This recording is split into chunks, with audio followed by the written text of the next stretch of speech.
A successful business founder and CEO, Nitin Kamath, once said, "What founders need to keep in mind is that an IPO is not the end, but actually the beginning." This quote introduces the idea that when companies transition into the publicly traded market through an IPO, it is like a new chapter where the company has the potential to grow and excel. All businesses, no matter their size, require capital to stay in operation. In order to obtain that much needed capital, businesses have the option to sell shares of the company to the public. The initial public offering is a tremendously important chapter in the financial life cycle of a company. This type of offering is the way in which a business transitions into being publicly owned from previously being privately owned, according to Stephen Ross. This process has multiple opportunities, and the decisions made should be dependent upon a company's own situation.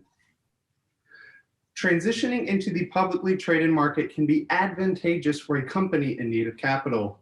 This is a rather complex process that demands elaborate planning to determine the best route for a particular company based on the type of IPO, how much capital is needed, different costs and things that are associated with issuing securities, the startup process, and the timeliness of the entire undertaking. The initial public offering procedure involves three main players that require their own responsibilities. These players include the firm that plans on issuing securities for as much capital, trying to raise as much capital as possible, the underwriters that plan on working as a middleman for both the firms and investors, and the investors that plan on buying shares at the lowest price possible, according to Emily Ong. The roles of these three players can sometimes contradict each other, leaving the underwriters to mediate and make sure all the parties get what they want. The process of going public is something that some entrepreneurs dream of and where some dread.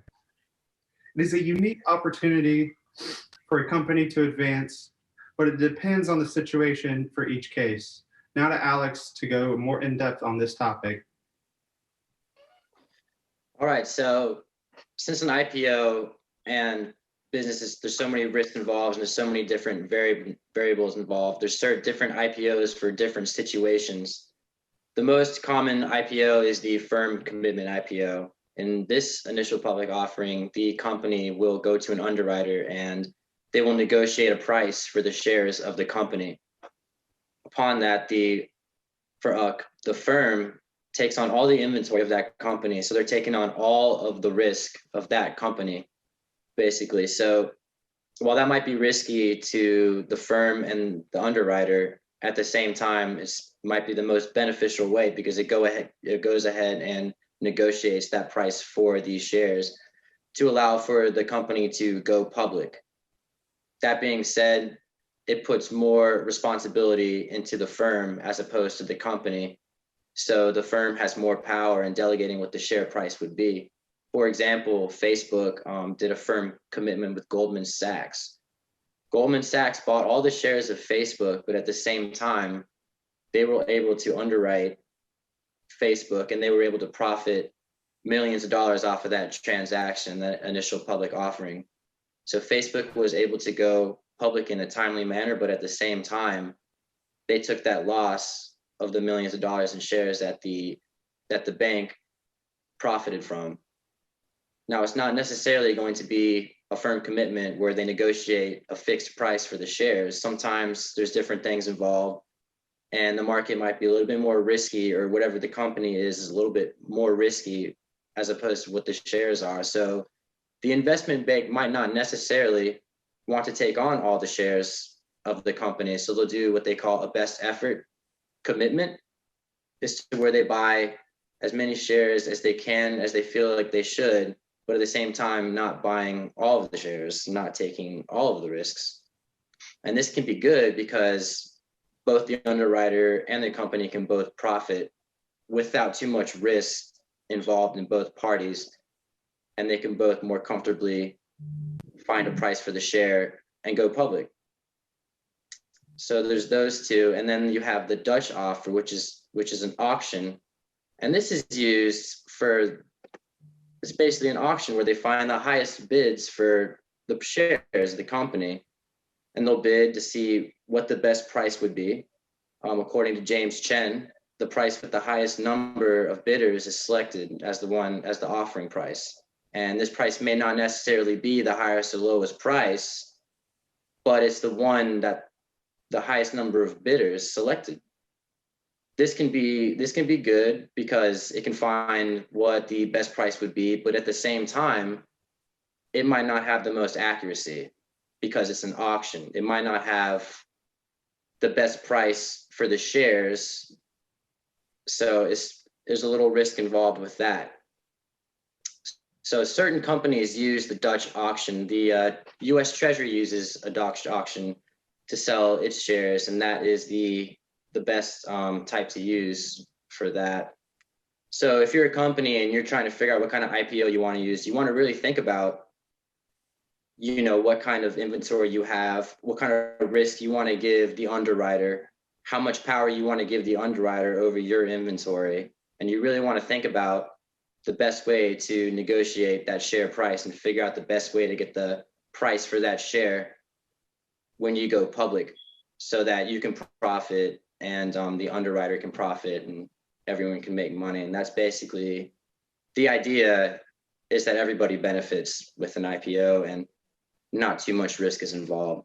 So after that, there's the process involved in the IPOs after they figure out which type of IPO it is. And I'll take it over to Harrison. Sure. When a company's thinking about an IPO, a lot goes into the numbers side of things. The company has to determine what financially makes sense for them and their environment around them. When it comes to getting prepared to go public, the company has to decide several things, such as how they will determine their stock price, how many shares they would need to sell, as well as allocating costs for the underwriter's spread. The firm must be careful when determining the offer price of the shares. This is commonly done through an underwriter who helps them along in the IPO process. The underwriter determines an initial share price, but must be cautious not to set the price too high or too low. A price set too high may not sell and may be withdrawn, and a price too low may leave a large amount of money on the table. When determining the price, investment banks and underwriters will also look at averages of price ranges and performances on the first day of going public. So the general formula is this. Let's say Bumble wants to go public. They need to raise $12 million and can expect direct costs of $600,000 in the process. The underwriter's spread is 8%, and the share price starts at $28. So the first equation determines how much capital needs to be raised total, including all costs and fees. So they take the amount that they need to raise the company, which is $12 million in this example, and add it to the fees. So direct costs of $600,000. So it'd be $12,600,000. Then they would divide that by 1 minus the underwriter spread. So 1 minus 0.08 or 8% will give you 0.92. That gives you the total capital or amount of money that needs to be raised from the IPO to cover all the costs and fees. Then they take it a step further and they take the total cost that we just talked about and divide it by the price per share. So in this example, it would be $28.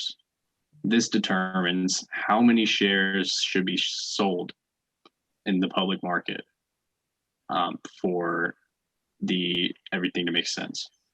So then they take it another step further and they have to still pay the investment bank for doing the IPO. They take the total capital raised, including fees, and they multiply it by the underwriter spread, or 8%. And that is the amount of money that goes to the underwriter or investment bank to pay for the IPO process. Now, there's a couple other things that they have to consider when going into an IPO and choosing the underwriter. Their underwriters and investment banks are largely a part of the IPO process. When the time comes, it's important to pick the right one to do the job. And underwriters exist to help your company obtain the capital you need to pursue your business. According to Stephen Ross, there's 6 costs to consider when going into an IPO. The cost of issuing securities include the underwriter spread. So in this case, the fees paid by Bumble to the investment bank for the IPO. Other direct expenses, which include taxes and fees. Indirect expenses, which are not officially shown on paper, but are still included in the process. Abnormal returns, which can be known or unexpected. And they look at the historical data. It's assuming the IPO goes well. And the historical data, there's usually a drop around 3% on the first day. So that's something to consider as well. Underpricing is when the price is set too high or too low, and money could be left on the table or it could be withdrawn. So they want to sell it true value. And last but not least is the green shoe option, which is basically investment banks. They get VIP access to purchase extra shares before they hit the public market. So they have the chance to purchase them at a lower price to increase their earnings, and kind of like a thank you by Bumble, by the issuer. And so all those are costs to definitely consider. And when choosing the right bank going into this, they want to add it to the full amount that they have to raise from the IPO in order for it to make sense. And on the other hand, indirect expenses and direct expenses, they want to look at the big picture so it makes sense for everybody. And so that's all part of the IPO process on the numbers side. So an IPO doesn't just happen. Like a lot of things in the world of business, there's a process that takes place. According to Stephen Ross, it's a 6-step process, but that can be condensed or lengthened depending on what type of IPO you have.